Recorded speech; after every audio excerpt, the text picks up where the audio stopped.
ఆదాని విషయంలో ఎందుకు మోడీ సర్కార్ ఎంత సైలెంట్ గా వ్యవహరిస్తుంది అన్నట్టు ఇక్కడ నిరసన కార్యక్రమాలు ఇక్కడ ర్యాలీ నిర్వహిస్తున్నారు.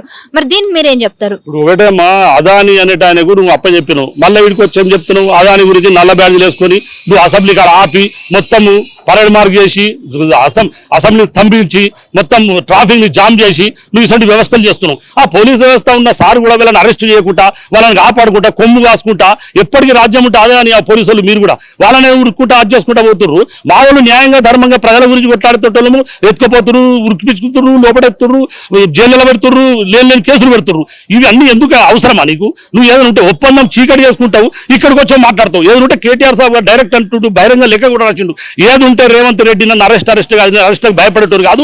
నువ్వు ఏదైనా సమాధానం ఉంటే ధీటుగా అసెంబ్లీలో పెట్టు, నేను మాట్లాడతా, దానికి సమాధానం చెప్పగలుగుతా. నువ్వు ఏదైనా సమాధానం చెప్పుకొని దాటవేసి నన్ను అరెస్ట్ చేస్తా, ఈయన అరెస్ట్ చేస్తా, నువ్వు ఏం మాట్లాడుతున్నావు? ఎన్ని అరెస్ట్ చూసిండు, ఎన్ని తెలంగాణ అప్పుడు ఎన్ని కథలు చూసిండు కేటీఆర్ గాని హరీష్ రావు గాని మన పెద్దసార్ గాని ఎన్ని చూసిండ్రు? వీళ్ళు పట్టుకొని నేను అరెస్ట్ చేస్తా అని చిన్న చిన్న పోరాలు లెక్క బెదిరిస్తున్నాను. అరెస్ట్ చేసే ఓడైతే సమాధానం మీద రావాలి, చేయాలి, చూపెట్టాలి. దాని తర్వాత మన తలాకెందు మేము చూపెడతాం. గట్టుంటే కానీ నువ్వు ఏం చెప్పగా అన్యాయంగా ప్రజలను మభ్య పెట్టుకుంటా, రోజు టైం పాస్ చేసుకుంటా, ఆడ రాత్రికో మాట మాట్లాడుతావు, ఢిల్లీలో మాట మాట్లాడుతావు. ఆ రాహుల్ గాంధీ ఉండి ఎందుకు ఒప్పందం పెట్టుకున్నావు అని ఆయనతోటి ఏం సంబంధం, నీ కథ ఏంది కార్యక్రమం అంటే ఇలా మనం సమ్మె చేసి మొదలుపెట్టినాడు. ఇలా కూడా స్ట్రైక్ చేసి నేను ఒప్పందం క్యాన్సిల్ చేసుకుంటారు అన్నావు. హైకమాండ్ చెప్తే క్యాన్సిల్ చేస్తుండే ఇష్టారాజ్యం లెక్క చెప్తున్నావు. అది మంచి పద్ధతి కాదు. నువ్వు పద్ధతి మార్చుకోరేవంత రెడ్డి. ఇప్పటికైనా ఎన్నోసార్లు చెప్తున్నాం, ఓ గౌరవ ముఖ్యమంత్రి అయినావు, ఒక పదవి విలువిస్తున్నాం, నువ్వు మంచి చేసి ప్రజలకు మంచి పని చేయి. నువ్వు అజ్జేయక అన్యాయంగా ప్రజలను హింసించి ఎంతమంది పరిశాన్ అవుతారు, ఎంతమంది బాధపడుతున్నారు. పిల్లల మొగలో కల్పలు ఇస్తారు, చలికాలం ఉంది,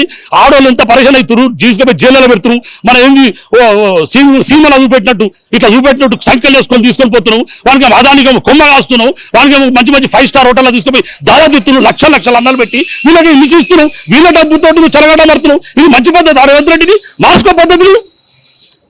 అంటే ఇప్పుడు ప్రతి ఒక్కరు కూడా మార్చుకోవాలని చెప్తున్నారు, కానీ ప్రస్తుతం మీరు చేస్తున్నటువంటి ఏ హామీలైనా కూడా నిజంగా న్యాయం జరగలేదంటారా?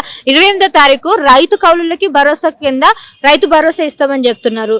బట్టి విక్రమార్క హామీ ఇచ్చారు మన ప్రెస్ మీట్ పెట్టి. మరి వీళ్ళకి రైతులకు ఏమన్నా న్యాయం జరిగేటట్టుందంటారా? ఏడ జరుగుతుందమ్మా? రైతులకు ఊర్లో పోయి అడిగితే చెప్తారు వాళ్ళు. ఏడ న్యాయం జరుగుతుంది? ఏమి ఇస్తుండు?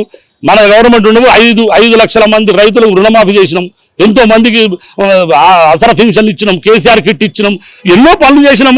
ఒక ప్రసూతికి పోతే ఆడిపిల్ల ఇంటికి పిల్లలతో సహా మొత్తం కంప్లీట్ సెట్ తోటి ఇంటికి వచ్చేది పరిస్థితి కేసీఆర్ కిట్ అని పెట్టిండు. నువ్వు ఏం పెట్టినావా, నువ్వు ఏం చేస్తున్నావు నాకు అర్థమైతే లేదు. చిన్న సామాన్య కార్యకర్తలు ఆగమాగం అయిపోతుంది. నీ గురించి ఏ పథకాలు లేవు, ఏం లేవు.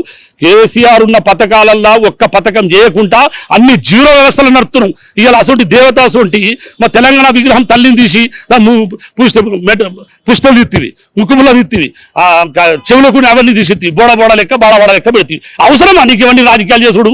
దాన్ని ఉన్నదానికి అర్థం చేస్తారు. మంచి పని చేయవా, పెద్ద మంచి ఏదైనా మంచి పని చేసి మంచి పేరు తెచ్చుకోవా, మంచి రాజ్యమేను రాజకీయం దొరికింది, ఛాన్స్ దొరికింది, మంచి పేరు తెచ్చుకోవాలంటే అన్ని రోజు పొద్దున్న ఎత్తారే పేపర్లు అది చేసుడు ఇది చేసుడు, అది ఓపెన్ చేసుడు, దాన్ని క్యాన్సిల్ చేసుడు. పిల్లల జీవితాలతో వద్దయా లోకల్ ఉన్న వాళ్ళకు మెడికల్ సీట్లు మంచి నడుస్తుందా అంటే ఆ మెడికల్ సీట్లు వినకపోతే ఇలా పోరాటాలు కొట్టుకోసి వచ్చేంత పరిస్థితి ఎత్తివి. మెడికల్ సీట్లు క్యాన్సిల్ చేసుడు, అంత ఆందోళనకు కొమ్మగాత్తున్నాడు. నాకు తెలిసిన మట్టుకు రేవంత్ రెడ్డి గారు నువ్వు చంద్రబాబు నాయుడు కొమ్మగాత్తును. చంద్రబాబు చెప్పినట్టు డిజైన్లా చంద్రబాబు చెప్పినట్టు నడుతున్న రాజ్యం. ఈ రాజ్యం మొత్తం చంద్రబాబు చేతులు నడుస్తుంది. సబ్స్క్రైబ్ చేయండి.